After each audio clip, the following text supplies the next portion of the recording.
Chapter 4. Sherlock Holmes is a condescending bastard. Bored, Amelia shouted the next morning, throwing various things she'd found across the flat at the sticky yellow smiley on the face on the wall that Sherlock had painted before he'd left. She'd driven him to the airport at 2 o'clock in the morning, using the brand-new car, the hell if she knew what brand or make it was, Mycroft had given her as consolation for her belongings taking so long to fly over. She even had the oldest Holmes' assurance that it would be here today, flying in on his private jet. John ran down the stairs, stumbling groggily, rubbing sleep from his eyes. He jumped, startled, as a glass paperweight narrowly missed his head and shattered into pieces on the floor. "What the hell do you think you're doing?" "I'm throwing things at the wall, obviously. Sherlock was right. You're horribly unobservant. Especially in the morning," she grimaced at her own words. "Don't tell him I said any of that. We don't need to feed his ego." John ran a hand through his hair. "Jesus Christ, you're as bad as he is." "I was bored," Amelia said, rolling her eyes. "Sherlock's gone off to Belarus, and you were sleeping, Mycroft was sleeping, and even Mrs. Hudson was sleeping. I must have been the only one in the entirety of London that was still awake." She pursed her lips. So that might have been a little bit of an exaggeration. "A little, yeah," John agreed, exasperated. His gaze was drawn to his sister's bare wrists, where the black ink of her tattoo stood out against her cream-colored skin. "You got a tattoo." "Why the hell is everyone so obsessed with it? It's just a bloody tattoo," Amelia snapped at her brother. John could tell there was something more behind the tattoo, but he chose not to press any further. "Are you going to eat anything?" "There's nothing to eat," Amelia said. She clapped her hands together. "What about chips? Do you want to go get some fish and chips, maybe?" "We're not having fish and chips for breakfast, Ames." "You might not be, but I sure am." Amelia grabbed Sherlock's coat off the coat rack and shrugged it on. It smelled faintly of cigarettes and of dust. Of Sherlock. "That's Sherlock's coat. Put it back." "He's in Belarus." "He's Sherlock Holmes. He'll notice," John sighed, knowing that he wasn't going to get through to his sister. "I'm going to go get dressed." "Yes, please do that. I can't possibly be seen with you at the moment," Amelia said dismissively, taking a seat in Sherlock's chair, drumming her fingers on the armrest impatiently. "We need to buy a third chair." She pulled out her phone and began scrolling through the online IKEA catalog. Amelia picked up a chip and placed it in her mouth. "Let me explain," she said, holding up a finger and placing it to her brother's lips. John had practically been interrogating her about her job for the past 10 minutes. "I didn't tell you what I did for a reason. The less you know about my job and past, the better. Simply being my brother puts you at risk. Knowing about my job puts you at an even higher risk. If I told you everything about myself, you'd probably be shot dead on the spot. Now, can you understand why I did what I did?" John's words failed him. "Yeah, I suppose," he muttered, taking a drink from his coffee. "Harry and I thought you were dead. You could have sent us something. Anything." "I'm sorry, all right?" Amelia snapped. "I really did want to say something. I wasn't allowed to. Blame Mycroft." Amelia blew out a breath, scratching at her tattoo as she looked out the window. She furrowed her eyebrows as her gaze fell upon a man dressed in a dark coat, face hidden in the shadows of his baseball cap, printed that read "London" in large letters. Her phone buzzed. "You look beautiful today. How's the fish?" Amelia frowned, glancing at the unknown number. She vaguely recognized the number, but she couldn't quite place her fingers on it. "I'm sorry, I think you have the wrong number, Amelia." Amelia started to tuck away her phone again, when she got another message. "Flight comes in at 14:24. Don't be late. S.H." "Wow. Hello to you too, Sherlock." Amelia. "Hello. Yes. Flight comes in at 4:24. Don't be late. Sherlock Holmes." Amelia rolled her eyes in exasperation and put away her phone. She clasped her hands on the table in front of her. "I've been putting money into your other bank accounts. Mycroft was supposed to tell you if you ever wanted to move out of 221B. Seems you've gotten rather close to the youngest Holmes, but the money's still there if you ever want it." "How much money exactly?" $3 million US, give or take a few $100,000. $3 million? John exclaimed in shock. "Christ, you get paid well. Why on earth are you still looking for a flat? You could afford a mansion." "I don't want a mansion," Amelia said around a mouthful of food. "And I have the same problem as Sherlock. There are very few people in this world who would tolerate my behavior." She licked the oil off her lips. "And, well, I owed Mycroft a favor. He asked me to, babysit Sherlock." Amelia glanced at her wristwatch. "Sherlock will be back in 2 hours." "Fantastic," John said sarcastically. "Just when I was getting used to the peace and quiet." "What peace and quiet? I was throwing things at the wall this morning," Amelia said rather loudly, earning a few glances her way. Not that she cared what others thought about her. If anything, it was quite the opposite. She wanted others not to care about her. Not in the same way that Sherlock did, with his constant sentiment is a disadvantage ridiculousness, but in sense that sentiment meant that people would get hurt. Sentiment meant that someone would, eventually, be left entirely and utterly alone in this bitter and cruel world.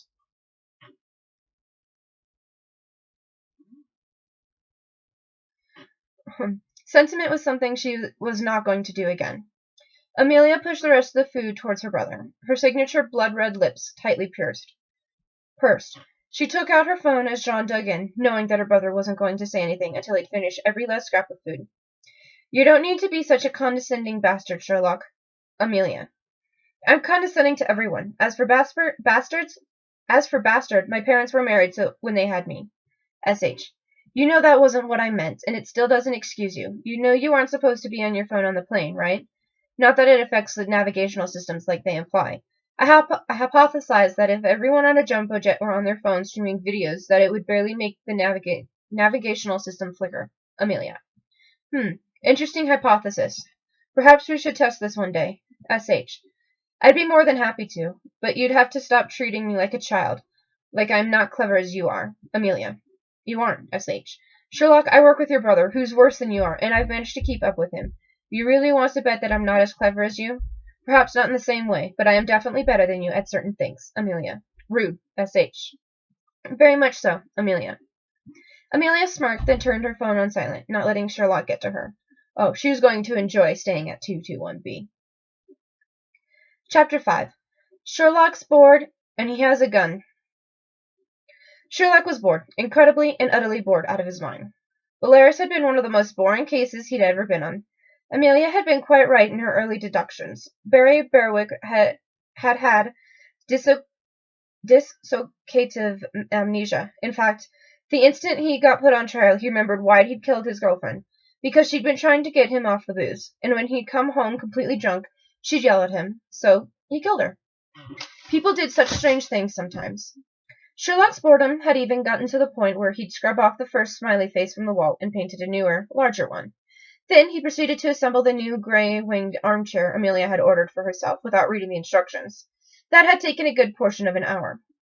Sherlock let out a groan, slumping in his seat. He sighed and stretched his long legs in front of him, crossing one bare foot over the other. Sherlock pointed his L9A1 Browning at the wall, a smirk tugging at the corner of his thin, pale lips, as he heard the main door open and shut. It appeared Amelia and John were back. He now had an audience, so he might as well put on a show. Sherlock shot the smiley face on the wall. The sounds of bullets hitting the wall echoed throughout Baker Street like a whip cracking. He shot it once more as John and Amelia came running up the stairs. John had his fingers in his ears while Amelia's red lips were curled up into a wide grin, as if she were proud of what the detective was doing. What the hell are you doing? John demanded angrily. Bored, Sherlock said sulkily. Amelia raised her eyebrow questioningly and tried to bite back laughter. What? John asked, staring at the detective, trying to ensure he'd heard him correctly. Bored! Sherlock shouted, jumping off his chair into his feet, guns outstretched. John immediately recoiled, years of military training starting to kick in. He pushed Amelia behind him protectively. She immediately punched him in order to get him to move. Bored! Sherlock said again, shouting at them as he reached his arm around his back and shot from his left waist. Bored! He reluctantly let Amy hurry over and snatch the pistol away from him and remove the clip. She smiled apologetically as she did so, pocketing the clip in her back pocket and handing John the gun. He glared at the face on the wall, moving to the sofa and collapsing on it. Don't know what's gotten into the criminal classes. Good job I'm not one of them. John locked the pistol in a small safe on the desk, looking worriedly at his friend. So you take it out on the wall? He turned to Amelia and then added, And so does she. Dear God, no wonder you two get along so well. Ah, Sherlock said vaguely, smiling at Amelia as he ran a hand over the painted face. The wall had it coming. He turned sideways, flopping backwards onto the couch. His head landed onto a perfectly placed pillow, his legs draped over the side of the armrest. How about the Russian case? John pressed, glad to finally have a moment to discuss what happened in Belarus. He knew that Sherlock wouldn't want to discuss it with anybody but Amelia, but he waited for Sherlock's answer anyways. Sherlock kicked the end of the sofa, pushing himself into an upright position so he could see his flatmates better. Belarus, Sherlock corrected condescendingly. Open and shut domestic murder. He turned to Amelia briefly. You were right, though. Dissociative amnesia. Still boring. Amelia scoffed. Hardly boring if you're the one who has it. Amelia took a seat in her new armchair and opened her laptop, sending an email to Mycroft. To Mycroft at mholmes.org. Subject pertaining the return of your irritating brother. Message. Your brother has returned from Belarus, unfortunately, though thought it would take him longer. Dissociative amnesia. Called that one.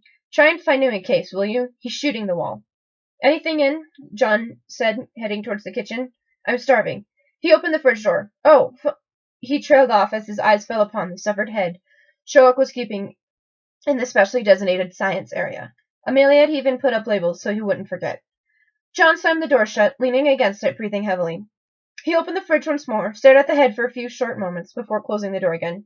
It's a head, a severed head. Just tea for me, thanks, Sherlock drawled lazily, earning a small burst of chuckling from Amelia. No, there's a severed head in the fridge, John said, still shocked by his discovery. Yes, Sherlock said calmly. A bloody head! Wait, do you mean bloody head as in the head is bleeding, or bloody head as in Amelia trailed off? Ah, never mind. She opened her browser and started scrolling through Tumblr, letting her brother and Sherlock solve their own problems. Well, where else was I supposed to put it? Sherlock said, rolling his eyes. Neither of you mind, do you? I got it from Bart's morgue. I'm measuring the coagulation of saliva after death. I don't care, and it doesn't matter if John does. He's outvoted, Amelia said, waving a hand in the general direction of John's laptop. I see you've written up the taxi driver case Sherlock was telling me about. Yes. A study in pink. Nice, said Sherlock with a small nod. Well, you know, pink lady, pink case, pink phone. There's a lot of pink, John shrugged. Do you like it? While John had been speaking, Sherlock had grabbed 2 magazines off the coffee table, tossing one to Amelia and keeping the other for himself. No, he said slowly. Why not? John demanded crossly, narrowing his eyes. I thought you'd be flattered. Sherlock glared at John over the top of the magazine. Flattered, he said in disbelief, beginning to quote a phrase from the blog. Sherlock sees through everything and everyone in seconds. What's incredible, though, is how spectacularly ignorant he is about some things. Now, hang on a minute. I didn't mean that in a... John interrupted. Oh, you meant spectacularly ignorant in a good way? Sherlock said sarcastically, a fit of giggles erupting from Amelia's mouth. I'm glad you find this amusing. Don't you? She asked, smiling. Sherlock flashed her a smile, turning back to John. Look, it doesn't matter to me who's prime minister. I know, John sighed tiredly. Or who's sleeping with who, Sherlock continued on, ignoring John's eye-rolling. Or that the earth goes round the sun, John said softly. Not that again, Sherlock exclaimed, exasperated. It's not important. Not important, John sputtered, blinking. He shifted his position so he was no longer facing his sister and facing Sherlock instead. It's primary school stuff. How can you not know? Well, if I ever did, I deleted it, Sherlock said simply. Deleted it? Amelia said in confusion, speaking up for the first time in a while. Listen, Sherlock began, swinging his legs in front of him. He sighed, looking at Amelia, while he pointed a finger at his forehead. This is my hard drive, and it only makes sense to put things here that are useful. Actually useful. He grimaced at the sight of Amelia's pained face, realizing what he had been saying might have been slightly rude. Ordinary people fill their heads with all kinds of rubbish, and that makes it hard to get at the stuff that matters. Do you see? He frowned, suddenly realizing that he was speaking to Amelia. Sherlock's voice lowered, his tone softening. Perhaps you're not the best person to be asking. You're not the epitome of ordinary. Amelia bit back her laughter. But it's the solar system. Oh, hell, what does it matter? Sherlock groaned, briefly holding his head in his hands. He looked at John in frustration. Look what you've done. You've turned my only ally against me, he huffed loudly, rolling his eyes. So we go around the sun. If we went around the moon, his voice became high-pitched and girly as he said, or round and round the garden like a teddy bear, it wouldn't make any difference. All that matters to me is the work. Without that, my brain rots. Dramatic much? Amelia muttered. Sherlock ruffled his hair and glared at John, ignoring Amelia's comment. Put that in your blog. Or better still, stop inflicting your opinions on the world. He threw his magazine on the table, rolling onto his side so his back faced Amelia and John. He curled up into a ball, pulling his blue silk dressing gown closer to maximize warmth. Amelia looked away and pursed her lips as John stood up and pulled on his coat. Where are you going? She asked in confusion. Out, John barked at her. I need some air. He stormed past Mrs. Hudson, profusely uttering apologies. Amelia let out a sigh as she looked towards the detective. You could be a little nice to him sometimes, you know. Sherlock snorted indignantly, hiding his face in the sofa cushions. Oh, have you three had a little domestic? Mrs. Hudson said in concern, carrying several bags of grocery into the kitchen and setting them down on the table. "Oh, it's a bit nippy out there," Mrs. Hudson said in an almost desperate attempt to distract Amelia and Sherlock. "He should have wrapped himself up a bit more." Sherlock flailed to get himself off the sofa and wandered over to the window, pulling the curtains aside to look out into the street. "Look at that, Mrs. Hudson," Sherlock said quietly as he scanned the streets. "Quiet, calm, peaceful." He grimaced and took in a long, deep breath. "Isn't it hateful?" Mrs. Hudson looked up from the grocery. "Oh, I'm sure something will turn up, Sherlock. A nice murder. That'll cheer you up." "Can't come too soon," Amelia said wistfully, gazing out into the distance. "People say I'm annoying when I'm bored, but they should meet him. He's worse." Sherlock immediately glared at her, Amelia raising her hands. "It's true." Just then, Mrs. Hudson noticed what Sherlock had done to the living room wall. "Hey!" she exclaimed. "What have you done to my bloody wall?" Sherlock smiled, admiring his handiwork. "Amelia did throw books at it," he said, attempting to pin the blame on her. "You're the one who shot it," Amelia said, defending herself. "I'm putting this on your rent, young man," Mrs. Hudson said angrily, shaking her head in disbelief as she stormed downstairs. Sherlock smiled once more, letting out a long and quiet sigh. "You know what we need, Amy?" She looked up at him, arching an eyebrow. "We need some excitement. Like a serial killer or a psychopath on the loose or a—" The flat across 221B exploded, the force of the detonation causing the windows to shatter inwards, glass littering the floor. Sherlock was flung forwards, landing face first on the glass-ridden carpet. Shallow cuts scattered across his cheeks, blood already to seep from the wounds. "Or an explosion?" Amelia offered lamely, still in her chair, which had miraculously not been affected in the slightest, although her hair was slightly ruffled and darkened with soot. "Because I think you got exactly what you're looking for." Sherlock let out a groan. Chapter 6. Fighting for Attention. "Amelia! Sherlock!" John said, panicked, as he ran up the stairs and into his flat. He blinked, his gaze drawn to the boarded-up windows, which Amelia had done before she had gone to bed. Sherlock too lazy to help her, despite the fact that he'd stayed up all night. Sherlock slammed Amelia's fingers away as she reached for his violin, quietly reminding her about the correct way to pluck the strings. She narrowed her silvery eyes at the curly-haired detective. "It's not exactly hard, Sherlock. Muscle memory." A smile twitched at the corner of the youngest Holmes' mouth, but he didn't say anything, instead glaring at John's seat, which was now currently occupied by Mycroft. "John," Sherlock said stiffly. Amelia rolled her eyes and mimicked snapping Sherlock's bow over her knee. "Amy, if you do that, there will be hell to play." John looked to Mycroft, then to Amelia, who, for some reason, Sherlock had taken to calling Amy, and then back to Sherlock. "I saw it on the telly. Are you okay?" he said, directing his question to Sherlock. "Oh, yeah, John," Amelia said sarcastically. "I'm absolutely fine. Thanks for being concerned about your younger sister. It really means a lot to me."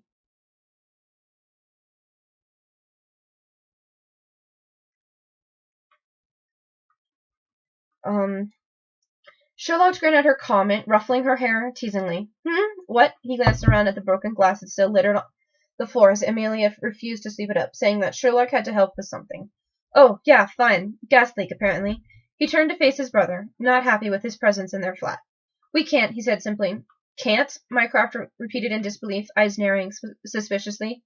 Sherlock shrugged. "The stuff we've got on is too big. We can't spare the time. Mrs. Watson still works for me." "Miss Watson still works for me," Mycroft pointed out tiredly. "She missed 3 days of work because you've insisted that she comes everywhere with you, and then watch the flat when you're gone. You've gotten sentimental, brother mine." "Then it's a good thing I have never taken a holiday. I've been racking up all my off days," Amelia joked, interrupting before Sherlock could say something rude. "Look, John, the homeboys are fighting for my attention." "Never mind your usual trivia," Mycroft said, pursing his lips. "This is of national importance." Sherlock sulked, taking the violin from Amelia and plucking the strings absent-mindedly. "How's the diet?" he implied the insult, and wondering what Mycroft would say. Mycroft remained calm, though his forehead twitched in aggravation. He looked to the Watsons. "Fine. I hope one of you can get through to him." "What?" John asked, sauntering over to the windows to inspect the damage. "I'm afraid my brother can be very intransigent," Mycroft replied. "If you're so keen," Sherlock sneered, lips tightly pursed, "why don't you investigate it yourself?" No, Mycroft said hurriedly, shaking his head slightly. "I can't possibly be away from the office for any length of time." Not with the Korean election, so he trailed off as Sherlock and John looked at him quizzingly, while Amelia smiled knowingly. Not that Sherlock, John, or Mycroft knew, but she actually had the Korean election file in her trunk. Well, you don't need to know about that, do you? Mycroft continued smiling. He laughed darkly, a warning for John and Sherlock to forget what he had just said. Besides, a case like this, it requires legwork. Sherlock stiffened, irritated, as he plucked the wrong string and earned a condescending look from Amelia. How's Sarah, John? Amelia asked. How was the Lilo? Sherlock questioned. Sofa, Sherlock. It was the sofa, Mycroft corrected without looking at John, checking his pocket watch.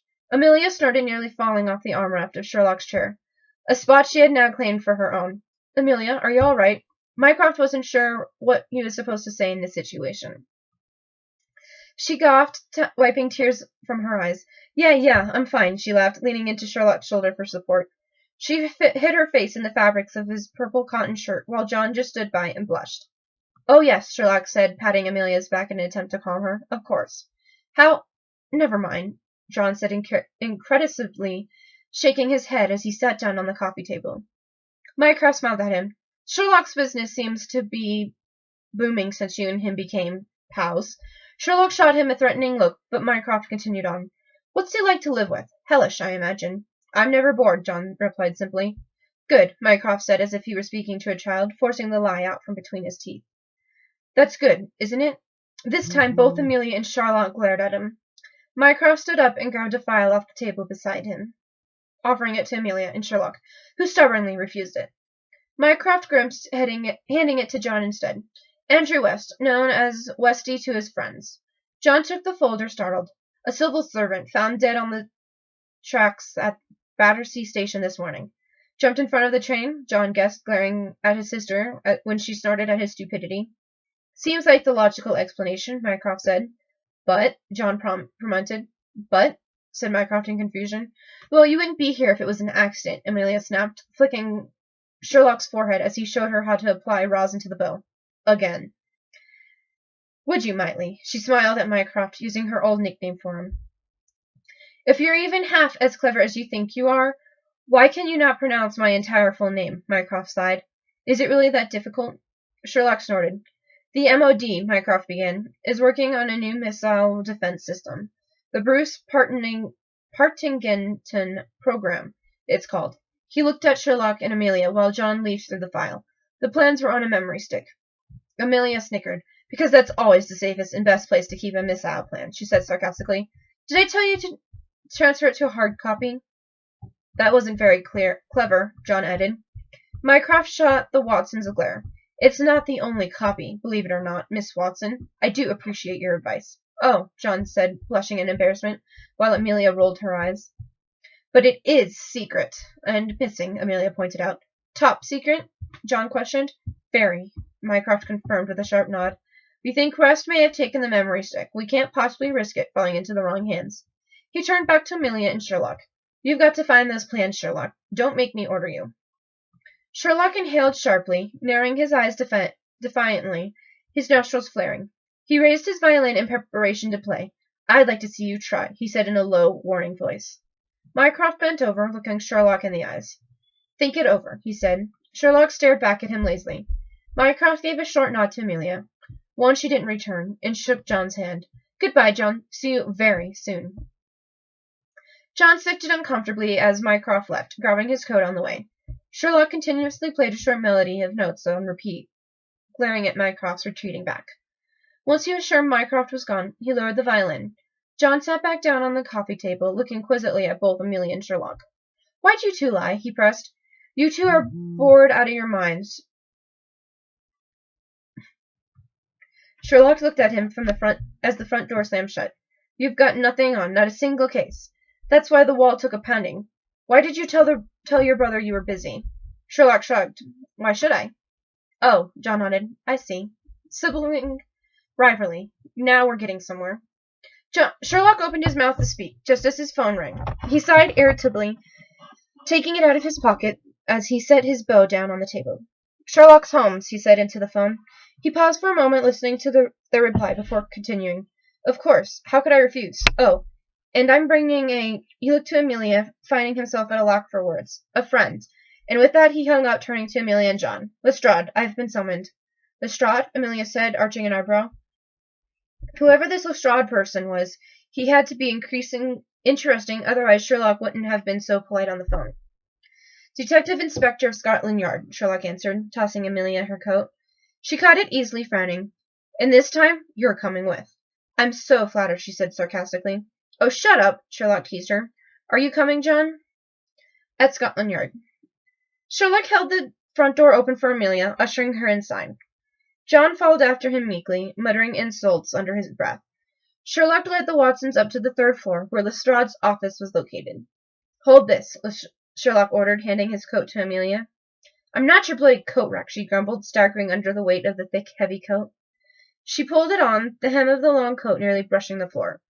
Sherlock smiled at her actions, handing her his scarf as well. Amelia tied it around her neck in a very Sherlock-like manner, winking at him once. If it weren't for the color of your eyes, you'd look like a Holmes, Sherlock observed quietly, chuckling when Amelia stood up straighter and lifted her chin upwards in an attempt to mock Sherlock's pompous behavior. Amelia snickered quietly and headed towards Lestrade's office, where John was already animatedly arguing with a girl of dark, curly hair. Sherlock caught Amelia's arm, pulling her closer so he could speak to her without being overheard. Beware of Anderson. Anderson? How will I know who's Anderson? You'll know, Sherlock said cryptically, striding into Lestrade's office. His blue-green eyes scanned the room, and he greeted each person in turn, completely passing over John. Lestrade, Donovan, and Anderson, I see. Amelia examined each person quickly, making small deductions. Lestrade appeared to be in his late 40s, with silver-struck hair and dark eyes. Unhappily married, judging by the frown lines on his forehead and the gold wedding ring, tarnished with age. Lestrade looked Amelia over, gave a deserving snort, and then folded his arms over his chest. Donovan was the woman John had been bickering with earlier, her brown ringlets practically floating around her head like some sort of cloud. She sneered at Amelia with a look of contempt, eyes narrowed. Donovan stood a little too close to the last man in the room, who Amelia assumed to be the infamous Anderson, and immediately deduced that Donovan and Anderson had some sort of relationship. There was a silver band around Anderson's ring, and Amelia immediately cocked an eyebrow. An affair with a co-worker. That certainly spells trouble, Amelia thought, eyeing Anderson's rather peculiarly cut black hair. Have you and Donovan been sleeping together? Amelia inquired, voicing her thoughts aloud. Lestrade choked on his coffee, while John stared at his sister, utterly appalled. Donovan's cheeks immediately darkened. Oh, you have, haven't you? How scandalous. Anderson gaped at her with an open mouth, and Amelia briefly wondered if one of his relatives were a fish. Sherlock smirked. You may want to close your mouth. Wouldn't want to catch a fly. Glaring at Sherlock, Anderson immediately closed his mouth. It was then that he noticed Amelia's silvery eyes, a shade or two lighter than Sherlock's, her dark wavy hair, and Sherlock's spell staff draped around her slim frame. Anderson paled considerably. Oh, dear God, there's two of them. You didn't tell me you had a sister, Lestrade said, staring at Sherlock with wide eyes. I do, but this isn't her, Sherlock said rather briskly. Before things get any worse, Amelia let out a hefty sigh, annoyed with Sherlock for getting her into this mess, and leaving it to her to fix. Amelia pulled out her MI5 ID badge, throwing it onto Lestrade's desk. Amelia Laura Watson of MI5, National Security Advisor, occasionally a field agent, and most definitely your boss. If you haven't pieced together what I've said, I'm John's sister, staying at Baker Street for the time being. If you're John's sister, said Donovan disparagingly, why do you have Sherlock's coat? He doesn't let anyone touch it, not even John. Amelia blinked slowly. Dear God, she said, slightly horrified. How hard it must be to work at Scotland Yard with such low minds. I imagine you get confused quite often. How do you even manage to do your jobs? John coughed, warning his sister to keep her attitude under control. Sherlock, on the other hand, grinned as he turned to Lestrade. You had a case for me? He prompted. You like the funny ones, don't you? Lestrade muttered. The surprising ones? Obviously, Sherlock and Amelia said at the same time, although Sherlock said it like it was a statement of the obvious, while Amelia sounded utterly exasperated. Then you'll love this, Lestrade said, smirking. That explosion? Gas leak, yes? Amelia interrupted. No. Amelia frowned. No. No, Lestrade repeated again. Made to look like one. Amelia furrowed her eyebrows and leaned against the wall, furthest from Lestrade's desk, both Sherlock and John taking a seat. Amelia took out her phone and sent another email to Mycroft. To Mycroft at mholmes.org. Subject, gas leak. Message. That gas leak get me more information on it. According to Lestrade, it wasn't a gas leak. It was made to look like one. Need more information by tonight. What? John asked, surprised by this new revelation. Hardly anything left of the place except for a strong box. A very strong box, and inside it was this, Lestrade said, seeing that Sherlock's gaze had fallen upon a white envelope on the desk. You haven't opened it, Sherlock said, a small smirk twitching at his lips. It's addressed to you, isn't it? Amelia said, tilting her head to the side. Sherlock sought a surprised glance, Amelia making a dismissive hand gesture in response. Hardly a difficult deduction. It's practically cliché with its simplicity. We've x-rayed it. Not booby-trapped, Lestrade said, ignoring Amelia as Sherlock reached for the envelope. How reassuring, Sherlock said sarcastically. He picked up the envelope and carried it across the room to another table. He held the envelope under the lamp on the table, examining both sides carefully. He frowned, seeing his name written in blue ink on the front. Nice stationery. Bohemian. What? Lestrade asked. From the Czech Republic. Amelia nodded in agreement. No fingerprints? No, said Lestrade. She used a fountain pen, Sherlock deduced, carefully examining the writing. A Parker Dufold Iram nib. She? John said blankly. Obviously, Sherlock said, his voice dripping with disdain. Obviously, John said, rolling his eyes as he tried not to sigh.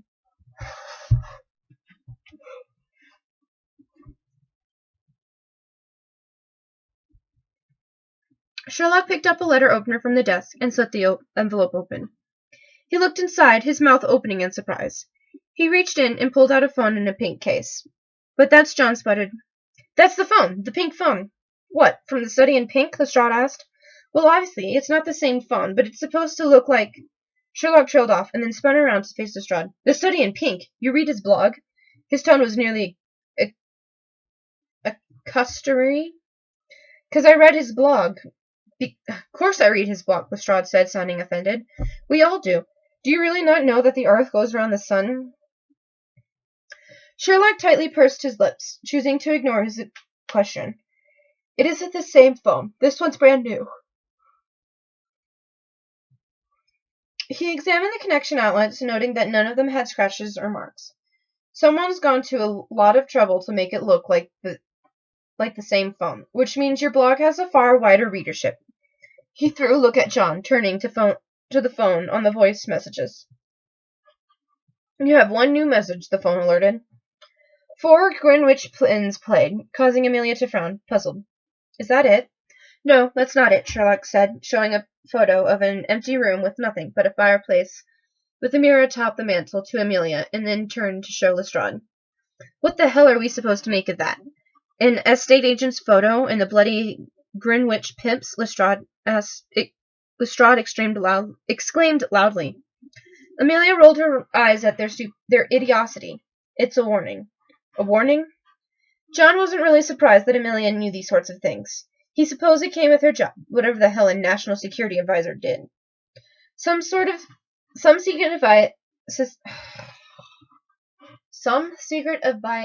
societies used to send dried melon seeds, orange pips, things like that. 5 pips. They warned us it's going to happen again. Amelia elaborated.